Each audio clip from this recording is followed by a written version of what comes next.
Hello friends, कैसे हो? My name is सियासिस गुप्ता। आप देख रहे हैं इजी टेक सॉल्यूशन। फ्रेंड्स, 29 मई 2020 को हमारे इनकम टैक्स डिपार्टमेंट के द्वारा इनकम टैक्स के फॉर्म्स नोटिफाई कर दिए गए। आईटीआर 1 से लेके आईटीआर 7 तक जितने भी फॉर्म हैं सभी की सभी नोटिफाई कर दिए गए हैं।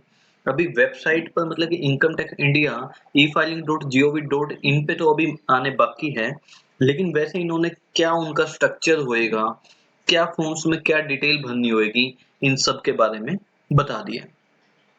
फ्रेंड्स, ये जो फॉर्म इंट्रोड्यूस किए गए हैं पूरे के पूरे इन्होंने नोटिफाई कर दिए आईटीआर 1 से लेके आईटीआर 7 तक। लेकिन जो हम आज यहाँ पे डिटेल में डिस्कशन करने वाले हैं वो हम करेंगे आईटीआर 4 के लिए, क्योंकि हमारी मोस्टली आईटीआर या तो आईटीआर 4 होती है या आईटीआर 3 होती है या आईटीआर 1 होती है। लेकिन आज जो हम सबसे पहले डिस्कस करने वाले हैं वो डिस्कस करने वाले हैं आईटीआर 4 के लिए। फ्रेंड्स, ये भी आप जानते होंगे कि आईटीआर 4 इन्होंने पहले भी नोटिफाई किया था जनवरी के अंदर, जनवरी 2020 में।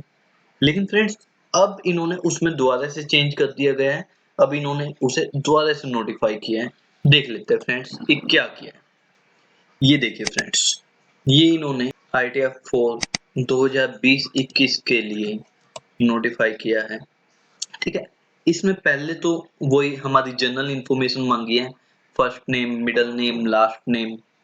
ठीक है, पैन नंबर हो गया, डेट ऑफ बर्थ होगी, फिर हमारा एड्रेस पूछ लिया, आधार कार्ड नंबर पूछ लिया, फिर ये पूछ लिया कि आपकी नेचर ऑफ एम्प्लॉयमेंट कैसी है, मतलब कि आप सेंट्रल गवर्नमेंट के अंडर जॉब करते हो या स्टेट गवर्नमेंट में या फिर पब्लिक सेक्टर अंडरटेकिंग में, या फिर आप पेंशनर हो या फिर अदर्स हो या फिर नॉट एप्लीकेबल, मतलब मान लो आपको फैमिली पेंशन वगैरह मिलती है।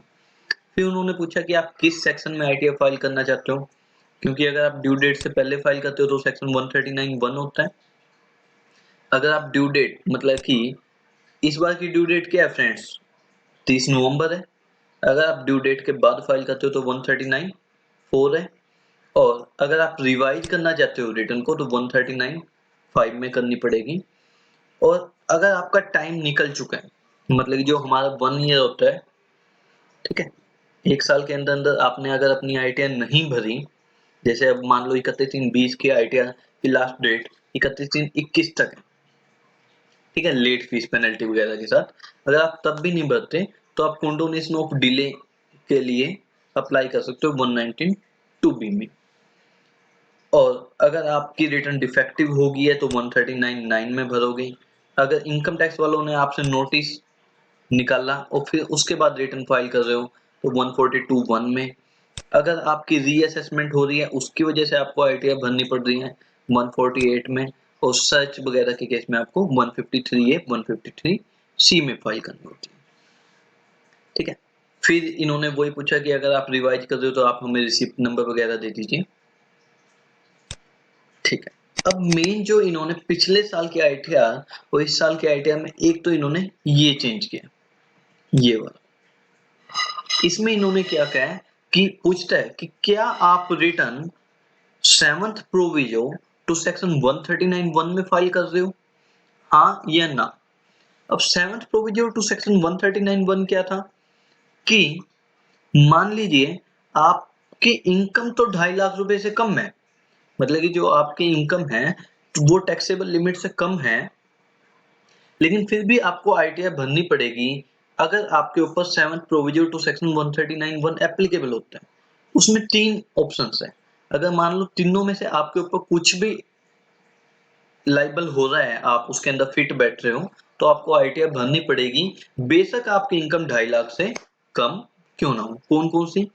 अगर नंबर 1 कि अगर आप अपने करंट अकाउंट में एक या एक से ज्यादा करंट अकाउंट में 1 करोड़ रुपए से ऊपर जमा कराते हो, ठीक है, या फिर आप फॉरेन ट्रेवलिंग के लिए 2 लाख रुपए या उससे ऊपर खर्च करते हो, और इसी तरह अगर आपका इलेक्ट्रिसिटी बिल 1 लाख से ज्यादा का आता है तो आपको रिटर्न फाइल करनी ही करनी पड़ेगी, बेशक आपकी इनकम 2.5 लाख से रुपए से कम क्यों ना हो। फिर यही पूछता है ये कि क्या आप लाइबल हो 7th प्रोविजो टू सेक्शन 139(1) के लिए। अगर हाँ, तो इन तीनों में से किन ऑप्शंस की वजह से आप लाइबल हो आईटीआर फाइल करने के लिए, तो आपको उस पे यस करना पड़ेगा।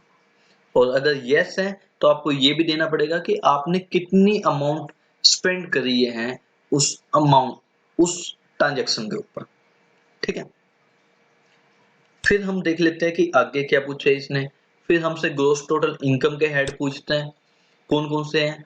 पीजीबीपी, अगर आप 44 एडी में हो या 44 एई की इनकम भरते हो या फिर 44 एडी ए की इनकम है आपकी, मतलब फ्रेंड्स वो 8% वाली। अगर आप बिजनेस करते हो तो, प्रोफेशन करते हो तो 50%। अगर आप व्हीकल है आपके पास, व्हीकल चलाते हो जो गुड्स कैरेज के लिए होते हैं, तो 44 एई में। तो अगर आपकी इन तीनों से इनकम है तो आपको आईटीआर 4 भरना होता है। लेकिन अगर आपकी इनकम बिजनेस इनकम और आप ऑडिट के लिए लायबल हो तो कौन सा फॉर्म होता है फ्रेंड्स, आईटीआर 3। अच्छा, फिर अगर आपकी सैलरी इनकम है तो उसकी भी डिटेल आपने यहीं देनी है। अगर आपकी हाउस प्रॉपर्टी से कोई इनकम आती है तो उसकी भी डिटेल आपको यहीं पे देनी है। अच्छा फ्रेंड्स, अगर आपका हाउस प्रॉपर्टी के अंदर लॉस आता है, हाउस प्रॉपर्टी के हेड के अंदर लॉस आ रहा है, तो आप आईटीआर 3 को फाइल करोगे, ना कि आईटीआर 4। ठीक है, अगर आपकी कोई अदर सोर्सेस से इनकम है, जैसे एफडी का इंटरेस्ट, सेविंग अकाउंट इंटरेस्ट, या कोई मान लो एनहांस कंपनसेशन पे इंटरेस्ट मिला, उसकी डिटेल यहाँ पे आ जाती है। अगर आपने फैमिली पेंशन की इनकम दिखाई है तो जो हमें डिडक्शन मिलती है 57(2)(a) में, उसकी डिडक्शन आपको क्लेम करनी पड़ेगी। फ्रेंड्स, जब इन्होंने जनवरी में फॉर्म नोटिफाई किया था ना, उसके अंदर एक यहाँ पे एक अच्छी लाइनिंग लिखी थी, क्या कि अगर आप एनहांस कंपनसेशन पे इंटरेस्ट मिलता है तो उसकी भी डिडक्शन अलग से हम यहाँ पे दिखा सकते थे, लेकिन अब इन्होंने वो हटा दी है। क्यों हटाई है ये नहीं जान सकता, क्योंकि अगर यहाँ पे वो लिखे रहने देते तो उसमें ज्यादा फायदा था। वो 26 से हमारी ऑटोमेटिकली मैचिंग भी हो जाती, उन्हें भी पता भी चल जाता कि भाई एनहांस कंपनसेशन का इंटरेस्ट लिया है, उसकी वजह से अगलों ने 50% डिडक्शन लिया। अच्छा, एक चीज हो फ्रेंड्स, जैसा कि आप सब जानते हो कि लॉकडाउन की वजह से इन्होंने कहा था कि अगर आप कोई ऐसी डिपॉजिट्स या फिर कोई इन्वेस्टमेंट या फिर कोई पेमेंट 1/4/20 से 30 जून 2020 के बीच में भी करते हो, तो भी अगर आप चाहो तो आप पिछले साल में, मतलब 1/4/19 से 31/3/20 के लिए उसकी डिडक्शन क्लेम कर सकते हो। मान लीजिए आपने एलआईसी की कोई प्रीमियम 1/4/20 से 30 जून 2020 के लिए भरा, 30 जून 2020 के बीच में भरा, तो भी आप चाहो तो पिछले साल के लिए आप इसकी डिडक्शन क्लेम कर सकते हो। तो अब इन्होंने फॉर्म भी इसी तरह से मॉडिफाई किया। इसमें इन्होंने पूछा है कि अगर आपकी कोई डिडक्शन ऐसी पेमेंट के लिए है जो कि आपने 1/4/20 से 30 जून 2020 के बीच में करी है, तो आप यहाँ पे यस कर दीजिए, अगर नहीं करिए तो नो कर दीजिए।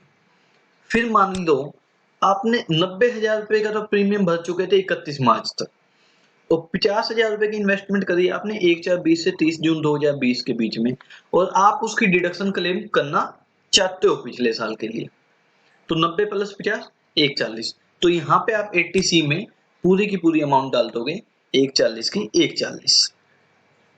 ठीक है, चलो फिर यहाँ पे फ्रेंड्स आपकी टैक्स की कंप्यूटेशन हो जाएगी। यहाँ पे आपको अपने बैंक अकाउंट की डिटेल देनी है, जिसके अंदर आप रिफंड वगैरह क्लेम करना चाहते हो। रिफंड नहीं भी क्लेम करना चाहते तो भी आपको अपने बैंक अकाउंट की डिटेल देनी होती है। ठीक है, फिर अगर आपकी कोई 44 एडी से इनकम है तो वो यहाँ पे भरनी है, और अगर आपकी कोई 44 एडीए से इनकम है, मतलब कि प्रोफेशन से इनकम होती है, तो आपको यहाँ पे फाइल करनी है। और अगर आपकी कोई इनकम 44 ए से है, मतलब कि income from goods carriage under section 44 ए, तो आपको इसके अंदर डिटेल देनी होती है।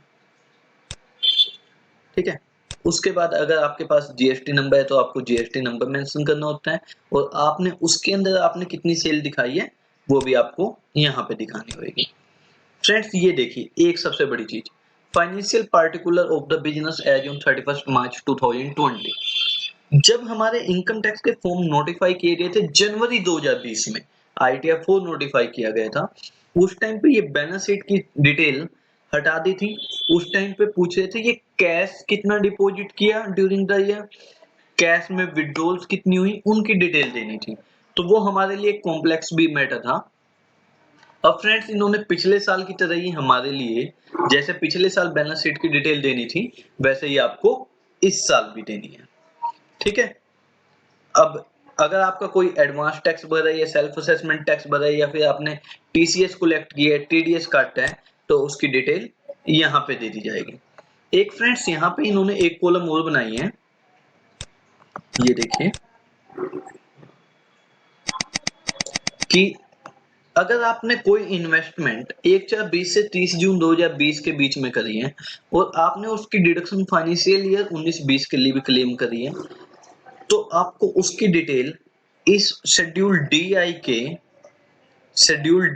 के टेबल नंबर 3 में देनी होगी। ठीक है फ्रेंड्स, आई थिंक आपको आईटीएफ समझ आ गया होगा। अगर फिर भी आपको कोई प्रॉब्लम है तो आप मुझे कमेंट बॉक्स में लिख देना। Okay friends, thank you.